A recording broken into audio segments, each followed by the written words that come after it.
করে He arrived here on a private passport. একটা প্রতিবাদ করা দরকার। দিল্লির বিমানবন্দরে সেদিন কি ঘটেছিল এবার সরাসরি জানিয়ে দিল খোদ ভারত। দিল্লির বিমানবন্দরে বাংলাদেশের প্রতিমন্ত্রীর মর্যাদার একজন শীর্ষ উপদেষ্টাকে আটকে রেখে দীর্ঘক্ষণ জেরা, এরপর ঢাকায় জাতীয় হাইকমিশনারকে তলব করে করা প্রতিবাদ। গত কয়েকদিন ধরে চলা এই কূটনৈতিক ঝড়ের পর এবার আনুষ্ঠানিকভাবেই মুখ খুলল খোদ ভারত সরকার। ভারতের পররাষ্ট্র মন্ত্রণালয় দাবি করছে ইমিগ্রেশনে আটকে রাখলেও যাচাই বাছাই শেষে তারা ঠিকই প্রবেশের অনুমতি দিয়েছিল, কিন্তু উপদেষ্টা জাহিদুর রহমান নিজেই রাগ করে দেশে ফিরে এসেছেন। দর্শক, এখানে বড় প্রশ্নটি হলো প্রবেশের অনুমতি পাওয়ার পরেও কেন একজন প্রতিমন্ত্রী পদমর্যাদার ব্যক্তি সম্মেলনে যোগ না দিয়ে দেশে ফিরে এলেন? সেদিন দিল্লির ইমিগ্রেশন ডেস্কে আসলে কি ঘটেছিল? ভারতের এই ব্যাখ্যার পেছনের আইনি এবং কূটনৈতিক প্রোটোকল আসলে কি বলছে? আর বাংলাদেশ সরকারই বা কেন এত কড়া প্রতিক্রিয়া দেখালো? দর্শক, গত রোববার থেকে শুরু হওয়া ওই কূটনৈতিক উত্তেজনার পর অবশেষে ভারতের পররাষ্ট্র মন্ত্রণালয়ের মুখপাত্র রণধীর জয়সওয়াল একটি আনুষ্ঠানিক ব্যাখ্যা দিয়েছেন। ঘটনাটিকে তারা একটি সাধারণ ইমিগ্রেশন প্রক্রিয়া হিসেবেই দেখাতে চাইছেন।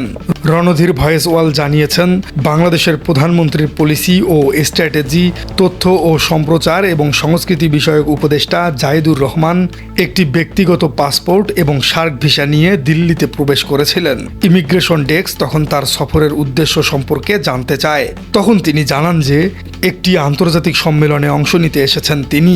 ভারতের দাবি, যেহেতু তিনি ব্যক্তিগত পাসপোর্টে ছিলেন, তাই স্বাভাবিক নিয়মেই তার সফরের উদ্দেশ্য এবং অন্যান্য তথ্য যাচাই বাছাই করা হয়। এই প্রক্রিয়ায় কিছুটা সময় লেগে গেছে।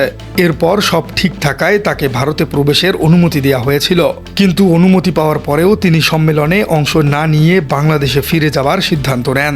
ভারতের এই বক্তব্য আপাত দৃষ্টিতে অত্যন্ত সাধারণ এবং আইনি নিয়মের মধ্যে মনে হলেও কূটনৈতিক বিশ্লেষকদের মতে এর পরতে পরতে লুকিয়ে আছে চরম চাতুর্য এবং উদ্দেশ্য প্রণোদিত হয়রানির নগ্ন চিত্র।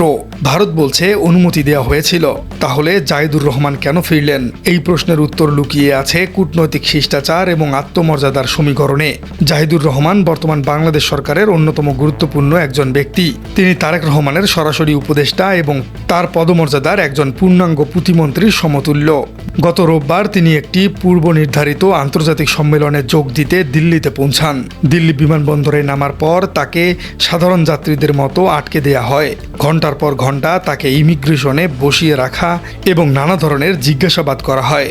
একজন মন্ত্রী পদমর্যাদার ব্যক্তিকে অন্য একটি দেশের বিমানবন্দরে এভাবে আটকে রাখা আন্তর্জাতিক কূটনীতিতে চরম অপমানজনক। বাংলাদেশ হাইকমিশনের ঊর্ধ্বতন কর্মকর্তারা যখন জানতে পারেন, তখন তারা দ্রুত হস্তক্ষেপ করেন। বাংলাদেশ হাইকমিশনের করা বার্তার পর অনেক দেরিতে ভারত সরকার তাকে প্রবেশের অনুমতি দেয়, কিন্তু ততক্ষণে যা ঘটার ঘটে গেছে। জাহিদুর রহমান এই অপমান আর সহ্য করতে পারেননি। তাকে যে পরিমাণ মানসিক হয়রানি এবং প্রোটোকল ভাঙার তিক্ত অভিজ্ঞতার মধ্য দিয়ে যেতে হয়েছে, এরপর ওই দেশে প্রবেশ করাটা একটি স্বাধীন রাষ্ট্রের প্রতিনিধির জন্য চরম অবমাননাকর হতো। তাই অনুমতি পাওয়ার পরেই তিনি ভারতের মাটিতে পা না রেখে পরদিন সোমবার সরাসরি ঢাকায় ফিরে আসেন। এটি ছিল ভারতের একটি অসৌজন্যমূলক আচরণের বিরুদ্ধে তার তাৎক্ষণিক এবং শক্তিশালী নীরব প্রতিবাদ। দর্শক, এখন প্রশ্ন উঠতে পারে, ভারত তো বলছে তিনি ব্যক্তিগত পাসপোর্ট এবং সার্ক ভিসায় সেখানে গিয়েছিলেন, তাহলে ইমিগ্রেশনের জেরা করাটা কি অবৈধ? এখানেই আন্তর্জাতিক আইনের একটি সূক্ষ্ম ফাঁকফোকর ব্যবহার করেছে নয়াদিল্লি। এটি সত্য যে ডিপ্লোম্যাটিক বা অফিসিয়ালি পাসপোর্টের বদলে ব্যক্তিগত পাসপোর্টে ভ্রমণ করলে ইমিগ্রেশন অফিসাররা সফরের উদ্দেশ্য নিয়ে প্রশ্ন করার আইনি অধিকার রাখেন। সার্ক ভিসা এক্সটেনশন স্কিমের আওতায় কিছু নির্দিষ্ট সুবিধা থাকলেও ইমিগ্রেশন ডেস্কে সাধারণ নিয়মকানুন প্রযোজ্য হয়। কিন্তু আইনের বাইরের কূটনীতিতে একটি শব্দ রয়েছে, প্রোটোকল বা শিষ্টাচার। জাহিদুর রহমান কোনো সাধারণ পর্যটক ছিলেন না। তিনি বাংলাদেশের প্রধানমন্ত্রীর একজন সরাসরি উপদেষ্টা। তার ভারতে যাবার খবর, তার সফরের শিডিউল এবং সম্মেলনের বিষয়বস্তু ভারতীয় কর্তৃপক্ষের আগে থেকেই জানা ছিল। একজন হাই প্রোফাইল সরকারি অতিথি যখন ব্যক্তিগত পাসপোর্টেও যান, তখন দুই দেশের সুসম্পর্কের খাতিরে তাকে ভিআইপি প্রোটোকল দেয়াটাই আন্তর্জাতিক রেওয়াজ। কিন্তু ভারত ইচ্ছাকৃতভাবেই সেই শিষ্টাচার লঙ্ঘন করেছে। তারা জেনে বুঝেই আইনি নিয়মের দোহাই দিয়ে তাকে সাধারণ ডেস্কে ঘন্টার পর ঘন্টা আটকে রেখে হেনস্থা করেছে। নিরাপত্তা বিশ্লেষকদের মতে এটি কোনো রুটিন চেক আপ ছিল না, এটি ছিল মূলত বাংলাদেশের বর্তমান সরকারকে একটি মানুষতাত্ত্বিক চাপ এবং প্রচ্ছন্ন বার্তা দেবার ভারতীয় কৌশল।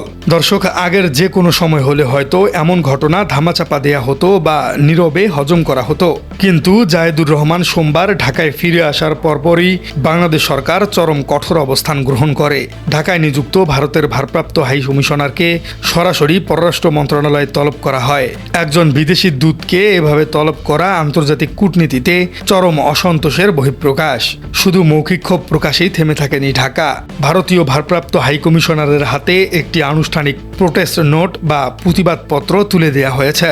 এই প্রতিবাদপত্রে অত্যন্ত কড়া ভাষায় জানতে চাওয়া হয়েছে যে একজন প্রতিমন্ত্রীর পদমর্যাদার ব্যক্তির সাথে কেন এমন অসৌজন্যমূলক আচরণ করা হলো।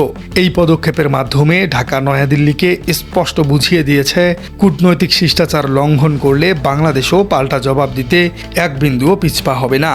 কিন্তু দর্শক, ভারত কেন হঠাৎ করে বাংলাদেশের একজন শীর্ষ উপদেষ্টার সাথে এমন আচরণ করলো? আন্তর্জাতিক সম্পর্ক বিশ্লেষকদের মতে এর পেছনে লুকিয়ে আছে ভারতের চরম ভূরাজনৈতিক হতাশা। দক্ষিণ এশিয়ায় ভারতের একচেটিয়া আধিপত্যের দিন শেষ হয়ে আসছে।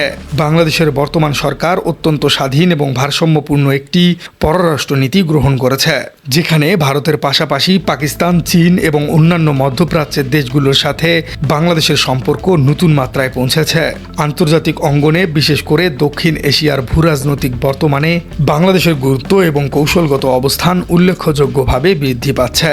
বাংলাদেশ যখন নিজেদের স্বার্থকে অগ্রাধিকার দিয়ে ভারত নির্ভরতা কমিয়ে অন্যান্য দেশের সাথে কৌশলগত সম্পর্ক বাড়াচ্ছে, তখন নয়াদিল্লির সাউথ ব্লক চরম অস্বস্তিতে ভুগছে। বারবার বিভিন্ন কূটনৈতিক চালে এবং ষড়যন্ত্রে ভারত এ অঞ্চলে পিছিয়ে পড়ছে। তাই হতাশা থেকেই তারা এখন ইমিগ্রেশন ডেস্কের হয়রানির মতো অত্যন্ত নিম্নমানের এবং সস্তা কূটনীতির আশ্রয় নিচ্ছে। জায়েদুর রহমানকে আটকে রাখা মূলত সেই হতাশা এবং রাজনৈতিক ক্ষোভেরই একটি নগ্ন বহিঃপ্রকাশ। দর্শক, জায়েদুর রহমানের এই ঘটনাটি কোনো বিচ্ছিন্ন ইমিগ্রেশন ইস্যু নয়, এটি মূলত দুই দেশের বর্তমান সম্পর্কের একটি বাস্তব চিত্র। ভারত আইনি নিয়মের দোহাই দিয়ে নিজেদের অবস্থান পরিষ্কার করার চেষ্টা করলেও বিশ্ব কূটনীতির মঞ্চে তাদের এই আচরণ চরম অপেশাদারিত্বের প্রমাণ দিয়েছে। অন্যদিকে জায়েদুর রহমানের ভারতে প্রবেশ না করে ফিরে আসার সিদ্ধান্ত এবং পরবর্তীতে বাংলাদেশ সরকারের কড়া প্রতিবাদ প্রমাণ করেছে বাংলাদেশ এখন আত্মমর্যাদায় বলীয়ান। কোনো পরাশক্তি বা প্রতিবেশী রাষ্ট্র যদি শিষ্টাচারের সীমা লঙ্ঘন করে, তবে চোখের দিকে তাকিয়ে জবাব দেওয়ার সাহস এখন ঢাকা রাখে। দর্শক, বিএনপি সরকার কিংবা জায়েদুর রহমান অভ্যন্তরীণ বিষয়ে যত বেশি বিতর্কের জন্ম দিক না কেন, এই বিষয়টির জন্য তারা নতুন করে প্রশংসিত হয়েছে। ভবিষ্যতে বাংলাদেশ ভারত সম্পর্ক এবং ভারতের এই ধরনের হয়রানিমূলক কূটনীতি আঞ্চলিক রাজনীতিতে কতটা প্রভাব ফেলে সেটি এখন দেখার বিষয়। তবে একটি বিষয় অত্যন্ত স্পষ্ট, বাংলাদেশের অন্তত ভারতের সাথে একটি বৈরিতাপূর্ণ সম্পর্ক ইতিমধ্যেই তৈরি হয়ে গেছে। প্রিয় দর্শক, আপনি কি মনে করছেন জায়েদুর রহমানের ভারত থেকে ফিরে আসা এবং ভারত সরকার কর্তৃক তাকে হয়রানিমূলক এই বিষয়টিকে আপনি কিভাবে দেখছেন? কমেন্টে জানিয়ে দিন আপনার মূল্যবান মতামত। আর আমাদের চ্যানেলে নতুন হয়ে থাকলে চ্যানেলটি সাবস্ক্রাইব করার অনুরোধ থাকলো। দেখা হচ্ছে পরবর্তী কোনো ভিডিওতে।